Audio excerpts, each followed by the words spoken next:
ओम नमो भगवते वासुदेवाय। ओम नमो भगवते वासुदेवाय। ओम नमो भगवते वासुदेवाय। ओम नमो भगवते वासुदेवाय। राधे राधे, जय श्री कृष्णा। राधे राधे, जय श्री कृष्णा। ओम नमो भगवते वासुदेवाय। श्री कृष्णचंद्र महाराज की जय जय। श्री कृष्णचंद्र महाराज की जय जय। ओम नमो भगवते वासुदेवाय। ओम नमो भगवते वासुदेवाय। ओम नमो भगवते वासुदेवाय। ओम नमो भगवते वासुदेवाय। ओम नमो भगवते वासुदेवाय। ओम नमो भगवते वासुदेवाय। ओम नमो भगवते वासुदेवाय। ओम नमो भगवते वासुदेवाय। ओम नमो भगवते वासुदेवाय। ओम नमो भगवते वासुदेवाय। दोहा, भक्ति में अद्भुत शक्ति है, ऋषि मुनि कियो बखान, नाम की महिमा और गुण को गाते वेद पुराण।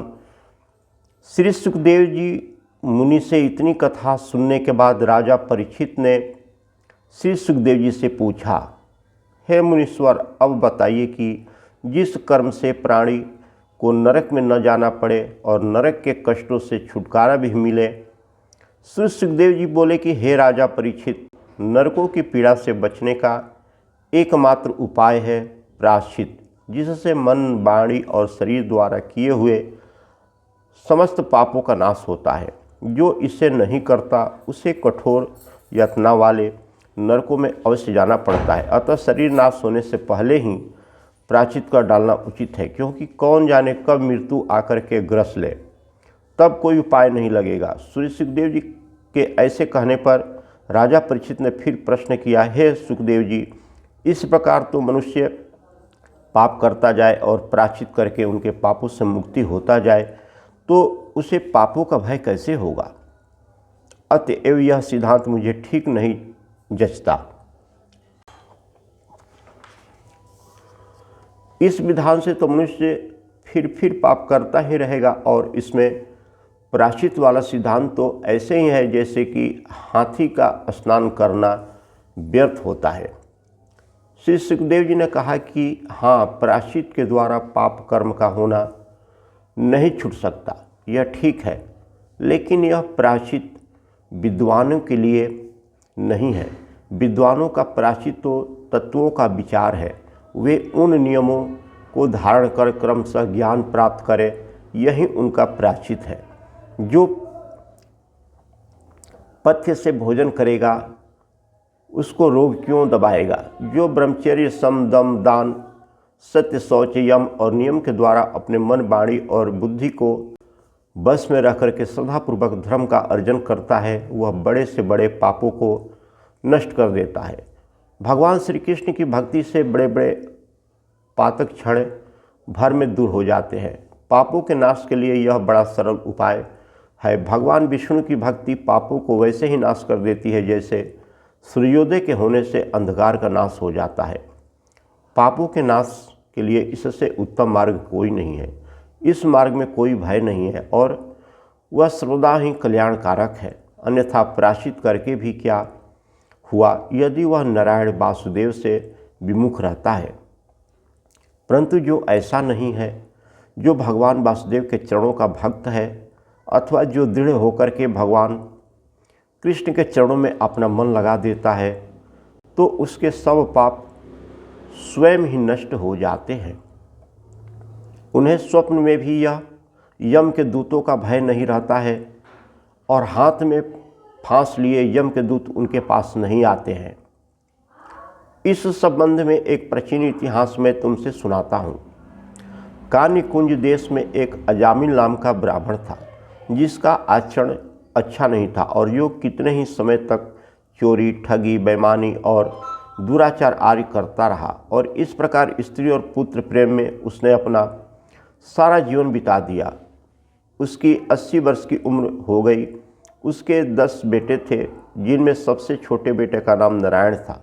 वह माता पिता दोनों का बड़ा ही प्यारा था। उसकी तोतली बोली और बाल सुलभ बातों में बूढ़े का मन लगा रहता और वह खाते पीते, बैठते उठते हर समय नारायण को अपने हृदय में ही रखता था। उसके प्रेम में वह इतना अनुरक्त था कि उससे मौत का ध्यान ही नहीं रहा। इतने में उससे मृत्यु ने आ घेरा, किंतु उसकी बुद्धि तो नारायण में लगी हुई थी। जब यमदेव के दूत हाथ में फांस लेकर उसके निकट आए तो उसने झट नारायण को पुकारा और कहा, नारायण नारायण कहाँ हो, दौड़ आओ। तब तो मृत्यु के निकट पहुँचे हुए उस मंद स्वर से पुकारने वाले अजामिल की बात सुन करके भगवान विष्णु के पार्षद, जो भक्तों के रक्षार्थ सदैव तत्पर रहते हैं, शीघ्र ही उसकी रक्षा के लिए दौड़ पड़े और यम के दूतों को उन्होंने रोका। यम के दूतों ने कहा, तुम हमें रोकने वाले कौन हो? हम लोग यम के दूत हैं। तुम सब चार भुजाओं वाले कौन हो? धर्मराज महात्मा, यम की आज्ञा पालन में बाधा क्यों डालते हो? श्री सुखदेव जी कहते हैं कि जब यम के दूतों ने ऐसा कहा तब विष्णु के पार्षदों ने हंस करके मेघ के तुल्य गंभीर वाणी में उन्हें अपना परिचय और धार्मिक महत्व एवं लक्षण बतलाते हुए अजामिल को मुक्त कर देने का उपदेश करना शुरू किया। यम के दूतों ने विष्णु जी के पार्षदों से कई प्रश्न और संवाद किए, जिनका उन्होंने उचित उत्तर दिया और कहा कि तुम लोग जाओ, हम लोग इसे वैकुंठ ले जाएंगे। यमराज के दूतों ने कहा, वाह, जो ब्राह्मण होकर भी इसने एक शूद्र को अपनी रखेली बना उसके पति को छुड़ा दिया और अपनी विवाहिता ब्राह्मणी को सर्वदा के लिए त्याग दिया, न्याय अन्याय का कभी विचार नहीं किया, चोरी ठगी और दुष्कर्म को कर अधिक से अधिक धन उपार्जन करना और उससे शूद्रा तथा उसके बच्चों का पोषण करना ही जिसने अपने जीवन का ध्येय बनाया और जो सदैव सज्जनों से दूर निंदित रहा, सारी उम्र पाप कर्म में ही लगा और कभी प्रायश्चित भी नहीं किया, वह पापी नहीं तो क्या है। अतः हम इसे धर्मराज के पास अवश्य ही ले जाएंगे, जहाँ यह धर्मराज के द्वारा दंडित होकर के शुद्ध किया जाएगा। दूसरा अध्याय, नाम महिमा तथा अजामिल मोक्ष। श्री सुखदेव जी बोले, हे राजा परीक्षित, यमदूतों के ऐसे वचन सुनकर के विष्णु के पार्षदों ने कहा, अहो, बड़े कष्ट की बात है कि जो धर्म ही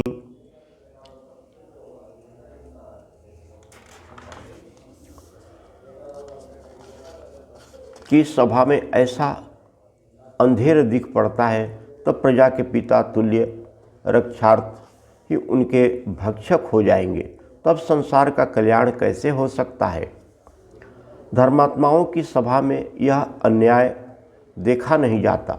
हम जानते हैं कि इसमें जन्म भर पाप ही किया, परंतु जब अंतिम क्षण यह भगवान विष्णु का नाम ले लेकर के उनका स्मरण किया है, तब क्या इसका प्रायश्चित नहीं हो गया। नारायण इन चार अक्षरों का नाम तो बड़े बड़े पापियों का उद्धार कर देता है। चोर हो या मदसेवी, ब्रह्म हत्यारा हो या गुरु, स्त्रीगामी, राजा, पिता या गौ का हत्यारा ही क्यों न हो, उन सब का एकमात्र प्रायश्चित स्थान विष्णु जी के नामों का जप है। नाम जप से उसकी बुद्धि विष्णु जी में सन जाती है। वेद, मनु और व्यास आदि ऋषियों ने प्रायश्चित जो व्रत आदि का विधान कहा है, वह इतना विशुद्ध नहीं है जितना विष्णु जी का नाम जप करने से उनका अंतःकरण शुद्ध हो जाता है। क्योंकि विष्णु जी से बढ़कर के गुणों का ज्ञापक कोई नहीं है।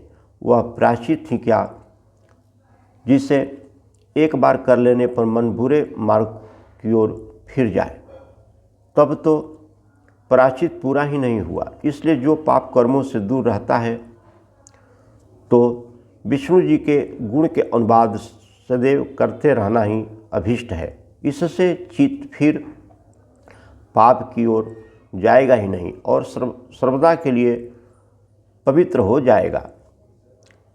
हे यमदूतों, अब तुम लोग इस अजामिल को छोड़ो। इसके पापों का प्रायश्चित हो चुका है। इसने प्राण त्यागते समय जो भगवान के नाम का उच्चारण किया है, इससे इसके पाप दूर हो गए हैं।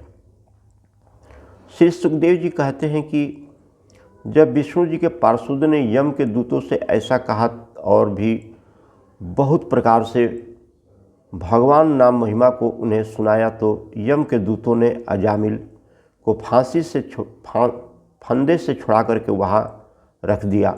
अजामिल को चेतना आ गई। वह विष्णु जी के पार्षदों को सिर झुका करके प्रणाम कर उनकी वंदना करने लगा। विष्णु जी के पार्षद अंतर ध्यान हो गए। फिर तो उसी समय से अजामिल भगवान विष्णु का भक्त बन गया और क्रमशः उसे वैराग प्राप्त हुआ तथा वह पिछले पापों का स्मरण कर उनका प्रायश्चित करने लगा। उसने अपने को बौद्धिकारा और अनेकों प्रकार से अपनी पूर्व पाप वृत्तियों एवं कुकर्मों का प्रायश्चित करता हुआ मैं और मेरे की बुद्धि से विरत हो भगवत नाम का कीर्तन करने लगा। साथ ही उसने सब कुछ छोड़ हरिद्वार का मार्ग लिया और वहाँ पुण्यशिला भगवती भागीरथी के तट पर बैठकर के संतों द्वारा योग की क्रियाओं को सीख अपने मन को परमात्मा में लगा दिया। उसकी बुद्धि सदैव के लिए परमात्मा में स्थिर हो गई। फिर तो शीघ्र ही विष्णु के पार्षद उसके पास आए, जिन्हें प्रणाम कर अजामिल ने गंगा में स्नान किया, जिससे उसको भगवान के पार्षदों के समान ही रूप प्राप्त हो गया। और उसी क्षण विष्णु जी का भेजा हुआ एक दिव्य विमान भी आया, जिस पर बैठ कर के लक्ष्मीपति नारायण विष्णु जी के पास पहुंच गया। भगवान नाम के जप में इतनी शक्ति है कि नरक में भेजा जाने वाला अजामिल शीघ्र ही मुक्त हो गया। भगवान के तीर्थ रूपी चरणों में ध्यान लगाने का यह उत्तम फल है। भगवान के नामों का कीर्तन करने से कर्म बंधन कट जाते हैं और ऐसा भक्त निश्चय ही नरकों की भयानक यातना से बच जाते हैं। उसकी ओर यम के दूत आंख उठाकर देख भी नहीं सकते, और नरक की बात ही क्या है।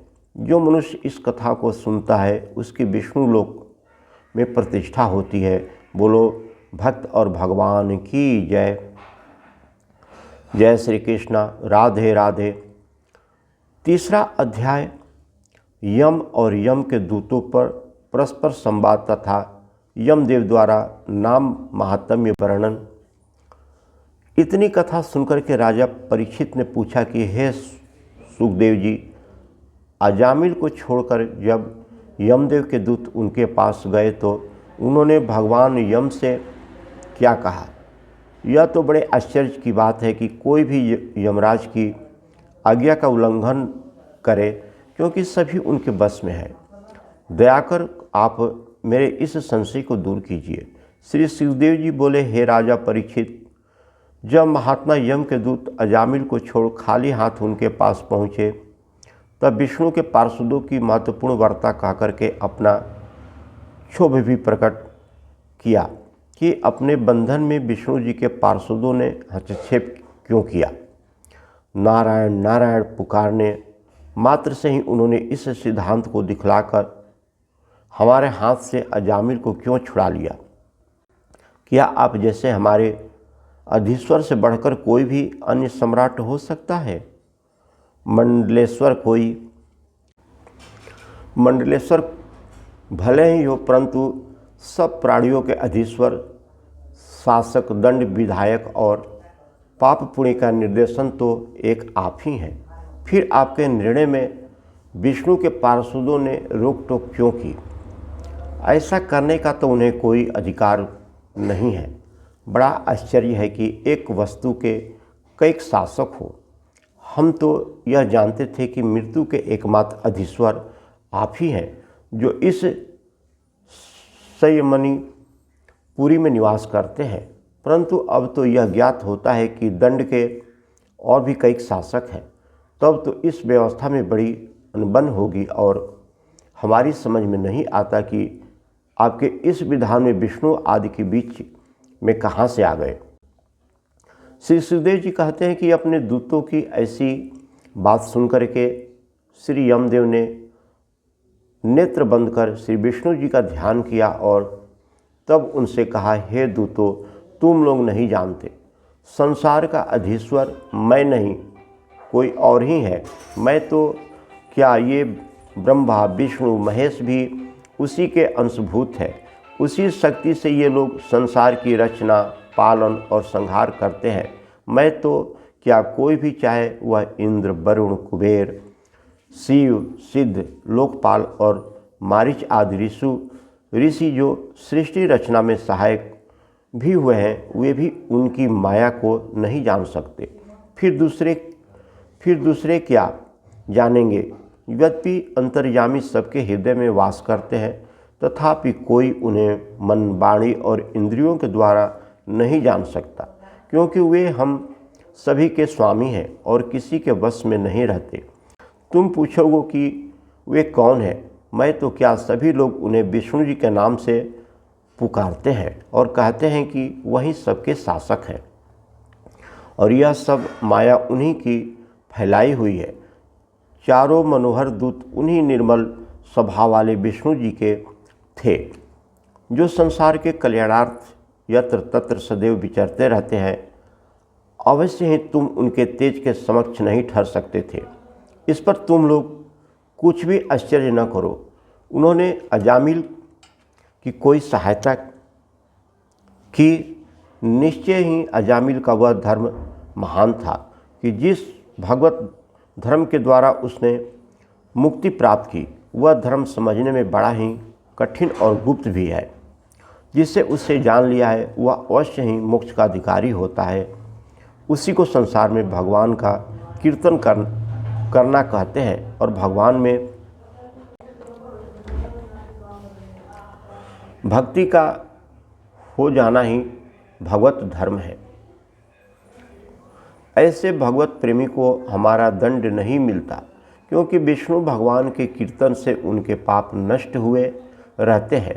हे दूतों, ऐसे जो प्राणी हो, अब उनके निकट तुम लोग मत जाना, क्योंकि वे विष्णु जी की गदा से सर्वदा ही सुरक्षित है। उन्हें दंडित करने की हमारी शक्ति नहीं है। काल उनका कुछ नहीं कर सकता। तुम लोग उन्हीं को लाओ जो कि अभक्त है। हम प्रार्थना करेंगे कि भगवान तुम्हारे द्वारा हुए हमारे इस अपराध को क्षमा करेंगे।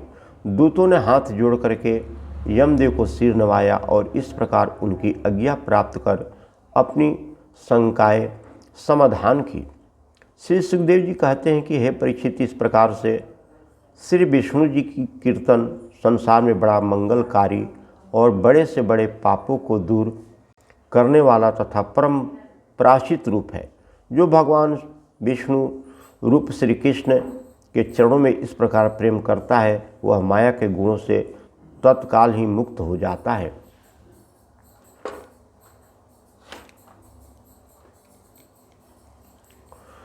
चौथा अध्याय, दक्ष उत्पत्ति तथा उनकी तपस्या।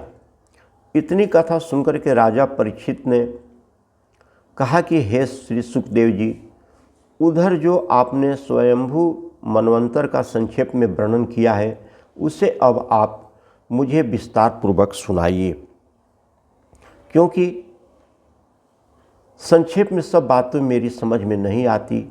और परम पुरुष परमात्मा ने किस प्रकार देवता, मनुष्य, नाग और पंछी आदि कैसे कैसे उत्पन्न किए। श्री सुखदेव जी बोले कि हे राजन, जब प्रचेता प्राचीन बरहिस के 10 पुत्र तपस्या करके समुद्र से बाहर निकले, तो उन्होंने समस्त पृथ्वी को वृक्षों से ढकी हुई देखा, जिससे उन्हें वृक्षों पर क्रोध आया और उन्होंने अपने तपोबल से समस्त वृक्ष जातियों को भस्म कर देना चाहा। उनके एक ही हुंकार से सारे वृक्ष जल करके गिरने लगे। इससे वनस्पतियों के राजा चंद्रमा को बड़ा ही दुख हुआ, तो वह प्रचेताओं का क्रोध शांत करने के लिए उनके पास आए और वनस्पतियों के गुण से प्रजा का किस प्रकार पालन होता है, यह सब उनको समझाया। साथ ही आत्मज्ञानियों और विचारवानों का कर्तव्य बतला करके उनसे उनका क्रोध शांत करने का बड़ा प्रयत्न किया। साथ ही यह भी कहा कि तुम्हारी यह तपस्या और यह सारा दोष और क्रोध जिस कारण है मैं उसका भी समनकारी एक दूसरी युक्ति भी बतलाता हूँ, जिससे आप लोगों के सारे मनोरथ सिद्ध हो जाएंगे। हे तपस्वियों, वृक्षों के राजा के पास एक परम सुंदरी कन्या है। मैं इस कन्या को भेंट रूप में तुम्हें दिला देता हूँ, जिसे अपनी पत्नी बनाकर अपना मनोरथ सफल करो। श्री सुखदेव जी कहते हैं, हे राजन परीक्षित, ऐसा कहकर राजा चंद्रमा ने अप्सरा की उस कन्या को, जिसका नाम प्रमलोचा था, प्रचेताओं को दे दिया। प्रचेतागण उसे पाकर के शांत हो गए और उन्होंने वृक्षों को जलाना छोड़ दिया। उसके पुत्र 10 हुए। वे प्रचेताओं से उत्पन्न हुए थे, इससे उनका दूसरा नाम प्रचेतस भी पड़ा। बस इन्हीं प्रचेतस की संतानों से संसार भर गया। उनके बहुत सी कन्याएं हुई। प्रजा ही की दृष्टि से दक्ष ने पहले ही भी अपने मन में एक ऐसी रचना की, अर्थात दक्ष ने पहले भी एक मानसिक सृष्टि की रचना की थी, जिसमें देवता, दैत्य, मनुष्य इत्यादि सभी थे। परंतु इस सृष्टि में कोई बल न था जिससे वह पनप न सकी। तब उन्होंने इसके लिए बड़ी चिंता की और विंध्य पर्वत पर जाकर के तप करने लगे। उसे घोर तप में सृष्टि रचना के लिए उन्होंने भगवान की बहुत सी प्रार्थना कर शक्ति मांगी। भगवान आए। उन्होंने देखा कि दक्ष पांव पर खड़ा हुआ संतान मांगता है। ईश्वर ने कहा, उठो उठो, तुम्हारी भक्ति से मैं खुश हूँ। तुम्हारी इस तपस्या से संसार की वृद्धि होगी, यही मैं भी चाहता था। तुम इसके अवश्य ही योग्य हो। और ब्रह्मा, शिव, मुनि और इंद्र आदि देवताओं की आकांक्षा भी है, क्योंकि सृष्टि के विकास में वे लोग भी लगे हैं। तप से ही उस कार्य की सिद्धि होने वाली थी। भावना ही आकार है, अनुकरण अंग और पुण्य ही मन है, तथा देवता ही हमारे प्राण है। पहले मैं अकेला ही था, जिससे मुझे ही देखना पड़ता था। वह तो कहिए कि मेरा भार हल्का करने के लिए अपने निज ब्रह्मा जी उत्पन्न हो गए। यह कार्य मैंने उनको सौंप दिया, पर वे असफल रहे। तब तपस्या आदि कर वे 9 प्रजापति उत्पन्न कर सके। अब उसी ऐश्वर्य को बढ़ाने के लिए आपने भी घोर तप किया, इसलिए मैं इस कन्या को तुम्हें देता हूँ कि जिसका नाम असिकनी है। यह प्रजापति 5 जन्य की कन्या है। इसे तुम अपनी स्त्री बनाओ। इसकी संतानों से संसार वाटिका बड़ी सुशोभित होगी। यह कहकर के विष्णु जी अंतर ध्यान हो गए। 5वां अध्याय, दक्ष द्वारा नारद को श्राप देना। श्री सुखदेव जी कहते हैं कि उस कन्या को साथ ले दक्ष घर आए। उससे उन्होंने हरस्रव, हरियस नाम वाले 10,000 पुत्र उत्पन्न किए। वे सब पिता ही के समान आचार और विचार वाले थे। दक्ष ने उन सब से संतान उत्पन्न करने को कहा। उसके लिए वे तप करने निकले। पश्चिम दिशा सिंधु समुद्र के संगम पर गए, जहाँ एक नारायण सर तीर्थ था और जहाँ बड़े बड़े सिद्ध और मुनि रहा करते थे। दक्ष के पिता वहाँ उग्र तप करने लगे। उनके तप को जानकर के एक दिन नारद जी पहुँचे। वे भी उसी खोज में चले थे। नारद जी ने दक्ष पुत्रों से कहा, यदि तुम प्रजापालक बनना चाहते हैं तो यह भी अच्छा है, लेकिन खेद है कि अभी तुम लोग बहुत अज्ञ हो। बिना पृथ्वी पर्यटन के तुम प्रजा की रचना कैसे कर सकोगे? पहले पृथ्वी का परिभ्रमण करो, फिर संतानोत्पत्ति का विचार करो। साथ ही नारद जी ने उस सब से और भी कई कुट वाक्य कहे, जिससे दक्ष पुत्र समझ न सके। श्री सुखदेव जी कहते हैं कि हे राजन, नारद के नीति वचनों को सुन करके हर्ष स्वगण अनायास अपने विचार उत्पन्न बुद्धि से स्वयं ही विचार करने लगे। नारद जी ने कहा कि यह पृथ्वी लिंग देही है और आत्मा का अनादि बंधन रूप है, तब उसका अंत देखे बिना जीव को दूसरे कार्यों से क्या फल होगा? जिसको प्राप्त कर जीव पाताल लोक निवासी पुरुष के तुल्य पुनः उल्टा नहीं आता। उसको बिना जाने परमात्मा का लोक में दूसरे व्यर्थ कर्मों से क्या फल होगा। बुद्धि तो नाना प्रकार का रूप ग्रहण करने वाली पुष्य चला स्त्री के समान है। उसका अंत जाने बिना व्यर्थ कर्मों से क्या फल होगा।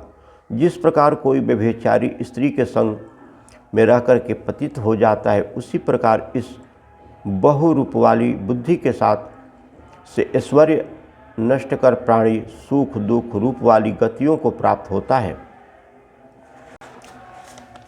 और इसे न जानने वाले जीव का इस लोक में ज्ञान शून्य कर्म कलाप से क्या फल होगा। लोक उत्पत्ति और संहार करने वाली इस लोक और परलोक रूपी दोनों किनारों तक व्याप्त तथा त्वरा से गमन करने वाली इस माया रूपिणी नदी को जो नहीं पहचानता, उस उन्मुक्त जीव को अन्याय व्यर्थ के कार्यों से क्या फल होगा। 25 तत्वों का अंतर्यामी परम पुरुष स्थल है, तब कार्य कारण समुदाय के अधिष्ठाता रूप उस जीव का स्वरूप जाने बिना व्यर्थ कर्मों से व्यक्ति को क्या फल होगा। बंधन तथा मोक्ष के ज्ञान से परिपूर्ण परमेश्वर कथित शास्त्र को त्याग करके जड़ चेतन का ज्ञान प्राप्त न होकर के दूसरे कार्यों से क्या फल हो सकेगा। इस प्रकार संपूर्ण संसार को अपनी ओर मोहित करने वाले स्वतंत्र और कालचक्र के तीखे मोह की जानकारी न रखने वाले जीव को व्यर्थ दूसरे कार्यों से क्या फल होगा। जो पिता के तुल्य शास्त्र निवृत्ति आज्ञा को नहीं मानता, वह गुणों में श्रद्धावान पुरुष किस प्रकार निवृत्ति में संलग्न हो सकेगा। हे राजन, यह निश्चित कर उन एकाग्र मन वाले हर्षश्रों ने नारद जी की परिक्रमा की और वहाँ से दूसरी ओर तप करने चले गए तथा उनका मोक्ष हो गया और वे फिर संसार में नहीं आए। नारद जी भी हरि गुणगान करते हुए ब्रह्मलोक को चले गए। इस समाचार को पाकर के दक्ष को बड़ा ही दुख हुआ। उन्होंने सोचा, हाँ, सत्य पुत्र का भी होना कलेश का कारण होता है, क्योंकि इन पुत्रों से भी सृष्टि बढ़ाने वाला मेरा कार्य पूर्ण नहीं हुआ। तब उस 5 जन्य की कन्या से दक्ष जी ने फिर 1000 पुत्रों को उत्पन्न किया। उन सब का नाम बलशास्त्र पड़ा। दक्ष ने उन सब को भी प्रजा की सृष्टि करने की आज्ञा दी। वे पुत्र भी प्रथम पुत्रों के समान ही नारायण सर पर तप करने गए। ओम ओम जप करके वे वहाँ कितने ही दिन तक व्रत आदि सहित कठिन तप करते रहे।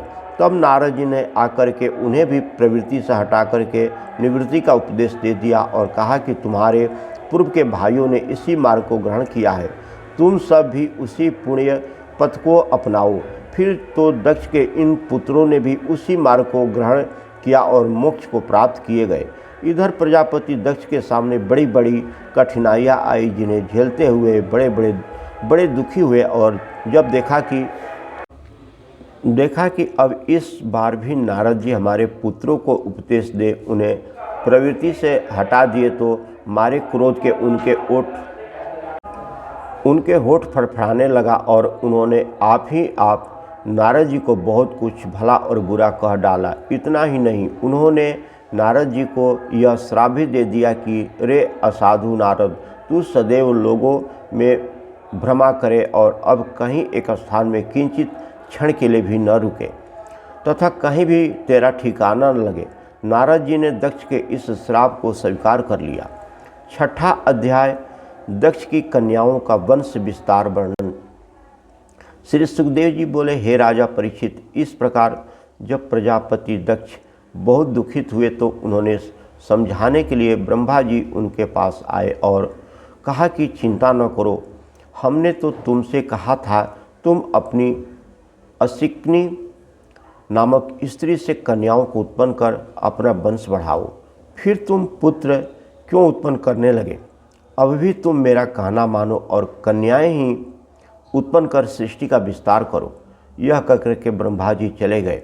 ब्रह्मा जी के कथन के अनुसार दक्ष ने असिक्नी नामक स्त्री से 60 कन्याएं उत्पन्न की, जो बड़ी पितृवत्सल्य थी और जिसमें से उन्होंने 10 कन्याएं धर्म को, 13 कश्यप जी को, 27 चंद्रमा को, भूत अंगिरा और कृशाश्व को 2-2 और शेष 4 कन्याओं को तक्षर जी को दिया, जिनके पुत्र पौत्रों से तीनों लोक भर गए। जो पहले ही दक्ष कन्याएं धर्म को दी उनके नाम है भानु, लंबा, कुकुभा, जामि, विश्वा, साध्या, मारुतवती, वसु, मुहूर्ता, संकल्पा। इनमें भानु से देव ऋषभ इसका पुत्र इंद्रसेन हुआ। दूसरी स्त्री लंबा से विधोत और उसके स्तन्य युतनु नामक का पुत्र हुआ। तीसरी कुकंभा से शंकर, उनके कीटक तथा कीटक से देवताओं की उत्पत्ति हुई। चौथी जामि नामक स्त्री से स्वर्ग और स्वर्ग से नंदी नामक पुत्र उत्पन्न हुआ। पांचवी विश्रवा से विश्वदेव उत्पन्न हुए, जिनके कोई संतान नहीं हुई। छठी साध्या से साध्य नामक देवता उत्पन्न हुए, जिससे अर्थसिद्धि नामक पुत्र उत्पन्न हुआ। सातवीं मारुतवती से मारुतवान और जयंत नामक 2 पुत्र उत्पन्न हुए, जिनमें जयंत विष्णु जी का अंश है और जिसे उपेंद्र भी कहते हैं। 9वीं मुहूर्ता के अभिमानी देवतागण उत्पन्न हुए। 10वीं संकल्पा के संकल्प और संकल्प के काम नामक पुत्र उत्पन्न हुआ और 8वीं वसु नामक स्त्री से 8 वसु उत्पन्न हुए, जिसके नाम ये है द्रोण, प्राण, ध्रुव, अर्क, अग्नि, दोष, वसु, विभावसु। तब द्रोण की अभिमति नामक स्त्री से हर्ष, शोक और भय नामक 3 पुत्र उत्पन्न हुए और प्राण की उर्जस्वती नामक स्त्री से सह, आयु और पुरोजव नामक ये भी 3 पुत्र उत्पन्न हुए। फिर ध्रुव को धरणी नामक स्त्री मिली, जिससे अनेक नर अभिमानी देवताओं की उत्पत्ति हुई। फिर अर्क की वासना स्त्री से वर्ष इत्यादि पुत्र और अग्नि की स्त्री वसुधरा से द्रोणादि हुए और कृतिका से स्कंद जी तथा उनके विशाखा आदि पुत्र उत्पन्न हुए। फिर दोष से सावरी नामक स्त्री से शिशुमार नाम का एक पुत्र उत्पन्न हुआ, जो विष्णु जी का अंश था। फिर वसु ने अंगिरिषि स्त्री से विश्वकर्मा नामक एक परम शिल्पाचार्य पुत्र उत्पन्न किया, जिसके विभूषुक पुत्र चाक्षुष, मनु और उसके विश्वे देवा और सध्यगण आदि पुत्र उत्पन्न हुए। ऐसे ही 8वें विवाह वसु को तोषा नामक स्त्री से वयुष्ट, रोचिस और आतप नाम के 3 पुत्र उत्पन्न हुए, जिनमें आतप के पंचयाम नामक दीनाभिमानी देवता उत्पन्न हुए। फिर भूत की स्त्री स्वरूपा नामक दक्ष की कन्या ने करोड़ों रुद्रों को उत्पन्न किया, जिनमें 11 पुत्र प्रधान है। अंगिरा की स्त्री स्वाधा ने पितरों को और सती ने अर्थांगिक रस को उत्पन्न किया, जो साक्षात अथर्ववेद है। फिर कृशाश्व ने अचिस नामक स्त्री से धूमकेतु और धिषणा नामक स्त्री से वेदशिरा, देवल, वयुन और मनु नामक पुत्र उत्पन्न किया। इसी प्रकार कश्यप जी को जो बिंता, कद्रु, पतंगी और यामिनी नाम की 4 स्त्रियां थीं, उनमें पतंगी ने पक्षियों को, यामिनी ने शलभों को, सुपर्णा ने विष्णु के वाहन गणु को और जंध्रा रहित सूर्य के सारथी अरुण को तथा कद्रु ने अनेक नागों को उत्पन्न किया। चंद्रमा, कृतिका इत्यादि नक्षत्र नाम वाली स्त्रियों से यक्ष्मा रोग से पीड़ित रहने के कारण कोई संतान उत्पन्न न कर सके। हे परीक्षित, अब कश्यप जी की स्त्रियों के नाम सुनो, जिन लोक माताओं से सारा संसार उत्पन्न हुआ। दिति, अदिति, धनु, काष्ठा, अरिष्ठा, सुरुषा, इला, मुनि, क्रोधवसा, ताम्रा, सुरभि, सर्पा, तिमी। इनमें तिमी से समस्त जल जंतुओं को उत्पन्न किया और सर्पा ने व्याघ्र आदि जीव हिंसक पुत्रों को उत्पन्न किया। तथा सुरभि ने गाय भैंस और सब 2 खुर वाले पशुओं को उत्पन्न किया। ताम्रा ने बाज और गिद्ध इत्यादि पुत्रों को और मुनि ने अप्सराओं के समूह को उत्पन्न किया। क्रोधवशा ने डसने वाले सर्पों को, इला ने सब वृक्ष समूह को तथा सुरसा ने यातुधान नामक सब राक्षसों को पैदा किया। अरिष्टा ने गंधर्वों को, काष्ठा ने एक खुर वाले घोड़ा आदि पशुओं को और दनु ने 69 वीर पुत्रों को उत्पन्न किया, जिनमें द्विमूर्धा, संबर, अरिष्ट, हयग्रीव, विभासु, अयोमुख, शंकुशिरा, स्वरभानु, कपिल, अरुण, पुलोमा, वृषपर्वा, एक चक्र, अनुतापन, धूम्रकेश, विरूपाक्ष, विप्रचिति और दुर्जय आदि के नाम विशेष उल्लेखनीय है। इसमें स्वरभानु की सुप्रभा नामक कन्या से नमुची ने विवाह किया तथा विषपर्वा की समिष्टा नाम की कन्या ने नहुस के पुत्र राजा यताति ने अपना विवाह किया तथा वैश्वानर की जो 4 कन्याएं थीं उनमें उपदानवी से हिरण्याक्ष ने, हैशिरा से केतु ने और पुलोमा तथा कालका से भगवान कश्यप ने विवाह किया, जिनके पुत्र बड़े ही युद्ध करने वाले निवात कवच नामक 8000 दानव हुए। हे परीक्षित, जब तुम्हारे पितामह अर्जुन स्वर्ग को गए थे तब इंद्र को प्रसन्न करने के लिए उन्होंने अकेले ही इन यज्ञों के नाशक निवात कवचों को मार डाला था। फिर विप्रचिति ने अपनी पत्नी सिंहिका से 101 पुत्रों को उत्पन्न किया, जिनमें एक बड़े का नाम राहु और शेष 100 पुत्रों का नाम केतु पड़ा। यही सब राहु केतु नामक ग्रह हो गए। यह तो दिति की वंशावली हुई। अब अदिति के वंशधरों की कथा सुनो, जिसमें भगवान विष्णुदेव के अंश से विवस्वान, अर्यमा, पूषा, त्वष्टा, सविता, भग, धाता, विधाता, वरुण, मित्र, इंद्र और उरुक्रम ये 12 पुत्र उत्पन्न हुए। इनमें विवस्वान को श्रद्धा नामक पत्नी से श्रद्धा के देवता मनु और यम नामक 2 पुत्र और यमुना नामक एक कन्या उत्पन्न हुई, जिसने एक समय घोड़ी का धारण कर अश्विनी कुमारों को जन्म दिया। विवस्वान की दूसरी स्त्री छाया से शनैश्चर और सावर्णी मनु 2 उत्पन्न हुए और एक तप्ती नामक की कन्या भी उत्पन्न हुई, जिसने संवर्ण ऋषि को अपना पति मान लिया। अर्यमा की पत्नी का नाम मातृका था। तृप्ति और मातृका दोनों ही से बहुत पुत्र उत्पन्न हुए। पूषा के कोई संतान न हुई। ये केवल आटे से बने हलवा इत्यादि को खा सकते हैं, क्योंकि पूर्व समय में इनके दांत तोड़ डाले गए थे। त्वष्टा की स्त्री का नाम रचना था, जो दैत्यों की छोटी बहन थी, जिसके सन्निवेश और विश्वरूप नामक 2 बड़े बलि पुत्र उत्पन्न हुए। यद्यपि ये देव पक्ष के शत्रुओं के नाती थे, तथापि देवताओं ने इन्हें ही अपना पुरोहित बनाया, क्योंकि देव पुरोहित बृहस्पति जी ने अब इनके पुरोहित कर्म को करना छोड़ दिया था। 7वां अध्याय देवताओं द्वारा बृहस्पति का तिरस्कार करने से ऐश्वर्यहीन होना तथा विश्वरूप को पुरोहित बनाना आदि वर्णन।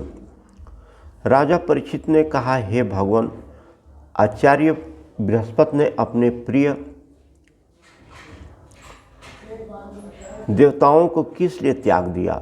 उनसे गुरु का क्या ऐसा विपरीत कार्य हुआ, वह आप कहिए। श्री सुखदेव जी ने कहा, हे राजन, एक समय त्रिलोकी के ऐश्वर्य से मंदोन्मुक्त उत्तम मार्ग को त्यागने वाला इंद्र अर्धासन वर स्थिति इंद्राणी के साथ अपनी सभा में जब ऊंच सिंहासन पर स्थित था और मारुत, वसु, रुद्र आदि ऋषभ विश्वदेव, साध्यगण और अश्विनी कुमार सेवा कर रहे थे, तब सिद्ध चारण गंधर्व, नानाविध ब्रह्मवादी मुनि, विद्याधर, अप्सरा, किन्नर, पक्षी तथा नाग सेवा और स्तुति कर रहे थे और चारों ओर मधुर स्वर में उनका गुणगान किया जा रहा था, जिसके ऊपर चंद्रमंडल के सदृश से शोभायमान श्वेत छत्र लगा था और जो श्रेष्ठ चामर, पंखे एवं इस प्रकार सभी राजोचित चीज़ों से विराजमान थे। उसी समय उनके तथा देवताओं के परम गुरु मुनि श्रेष्ठ बृहस्पति जी उस सभा में आए, लेकिन उन्हें आया हुआ देख करके इंद्र ने आसन से उठ करके उनका प्रति उत्थान एवं आसन आदि दे करके सम्मान नहीं किया। सम्मान को कौन कहे, इंद्र अपने आसन से हिला तक नहीं। फिर तो उत्कृष्ट समर्थ त्रिलोकदर्शी विद्वान बृहस्पति जी उसी क्षण सभा से वापस लौट गए। उन्होंने जान लिया कि यह ऐश्वर्य मद विकार है, अतः मौन रह करके अपने घर को चले गए। बाद में जब इस बात का इंद्र को ज्ञान हुआ और उसको यह बात प्रतीत हुई कि मैंने गुरु का अपमान किया है, तो वह सभा में स्वयं अपनी इस प्रकार निंदा करने लगा, ओह यह बहुत भयंकर नष्ट बुद्धि द्वारा अपराध हो गया, जो ऐश्वर्य मद से अंधा होकर के इस देव सभा में प्राप्त हुए गुरु की मैंने अवज्ञा की।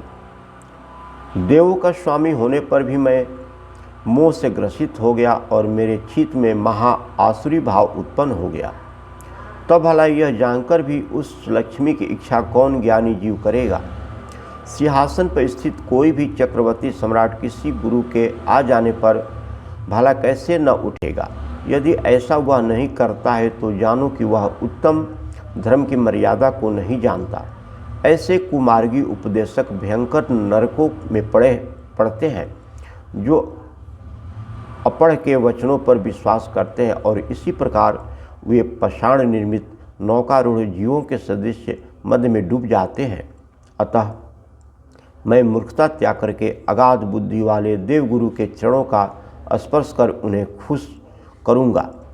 इंद्र इस प्रकार चिंता कर ही रहे थे कि इसी मध्य में भगवान बृहस्पति जी अपने माया बल से अलक्ष्य हो गए और बहुत खोज करने पर भी गुरु का कुछ भी पता न लगा। तो अन्य देवताओं के संग भगवान इंद्र दूसरा मार्ग विचार करने लगे, पर बुद्धि से वे कुछ निश्चिंत न कर सके और न उनका मन ही शांत हुआ। इधर जब मंदोन्मत्त आतताई असुरों को इसका पता चला तो वे आचार्य शुक्र की आज्ञा प्राप्त कर अस्त्र शस्त्र से रहित हो देवताओं पर आक्रमण कर दिए। देवताओं के तीक्ष्ण बाणों से दैत्यों के तीक्ष्ण बाणों से देवताओं के अंग, जंघा, बाहु आदि नष्ट भ्रष्ट हो जाने पर वे इंद्र को साथ ले ब्रह्मा जी के शरण में गए और अपना सब दुख का सुनाया। उसे सुन और देवताओं को अत्यधिक दुखी देकर के दयाद्र भाव से स्वयं भगवान ब्रह्मा जी ने उन्हें बहुत प्रकार की समझाते हुए कहा कि अहो देवताओं, बड़े दुख की बात है कि तुम लोगों ने बहुत कुचित सत्य कार्य किया, जो ऐश्वर्य मदोन्मत्त हो इंद्रियां और ज्ञानी उस ब्राह्मण का सत्कार नहीं किया। यह उसी का फल है कि तुम समृद्धशाली होकर भी अपने